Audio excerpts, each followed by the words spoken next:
may be stupid. Can you define wetland?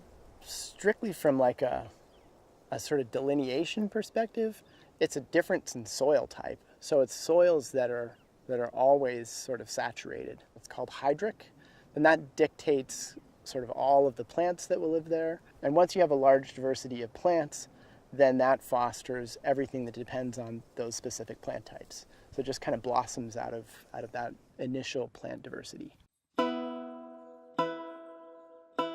So Jack Cavender and his family moved to the area in the late 1940s, and this site occupies what used to be a mill pond. The pond itself was created by leveeing off a bend in the river. The mill itself operated till the late 1950s.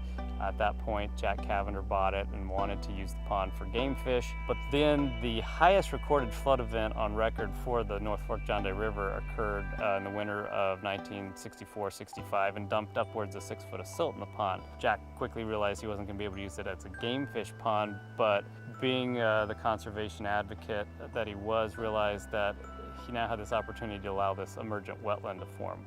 Being that the wetland was right adjacent to the river, separated only by this levee, over time it started to erode at the most downstream portion of the levee. So there was upwards of 80 foot of stream bank lost at that site. And if it had continued, Jack realized that that part of the levee would blow out and the wetlands would drain out.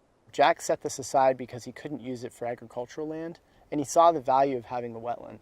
So he was concerned because, one, he didn't want to have the wetland go away, and also if we had lost that levee, you'd have a lot of sediment inputs to the North Fork. He had an emergent wetland that was basically at risk of being washed out by the North Fork. So he came to us really just wanting to shore up a levee so he could protect the wetland.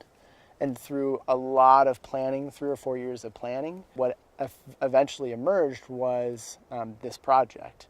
So what started as a pretty simple project, through partners and working with the landowner, turned into a project that was basically an enhanced wetland.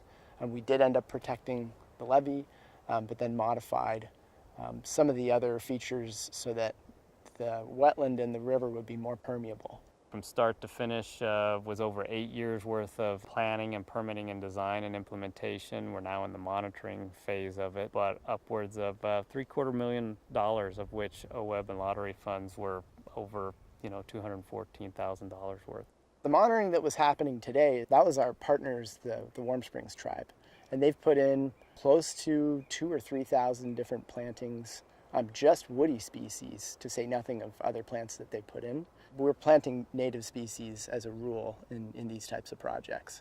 We really got the project started in 2012, and at that time Jack was in his late 90s. In January 2017, unfortunately, Jack did pass, but he was 96 years old at the time, and so he put the property in trust to his 3 daughters, who have continued with the management and protection of the wetland. Jack and his family first moved in the late 1940s. They were actively involved in all sorts of service activities, giving back to the community.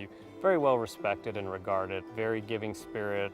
Jack himself was a very big conservation steward, was a member of the Monument Soil and Water Conservation District, served as chairman for 7 years. He was a very smart guy. He was very well read.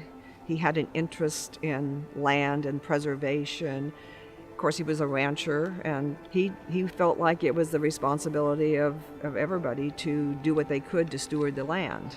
That's a very interesting question, what this project means to the town. I know they stood behind Jack and his conservation ethics, so I think from that standpoint, it made sense to him, and I don't think that I've heard anybody from the community, question that. In Eastern Oregon, where you've got high desert and, dry conifer forest and stuff, and wetland is not a habitat that you wouldn't necessarily expect to come across. So it's real unique. It has real high value habitat in that sense. So I think that's something that we can continue to educate people on and that the community can stand behind. It's a really neat thing to have right near my home.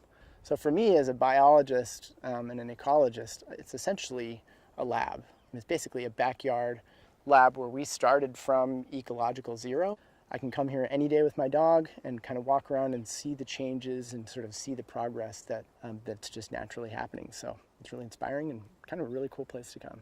My father was a very humble man. He did not want recognition, public recognition for any of the things that he did. He felt like it was his way of showing gratitude for living in the community, to do what he could. I think that that's something that he's instilled in us, and he felt the resources, the water resources, the habitat for animals, all that fit together and was an important part of life in Eastern Oregon. When your life revolves around the use of the land, it becomes very much a part of who you are, and it's something you never lose. I'm tied, probably will always be tied to that place.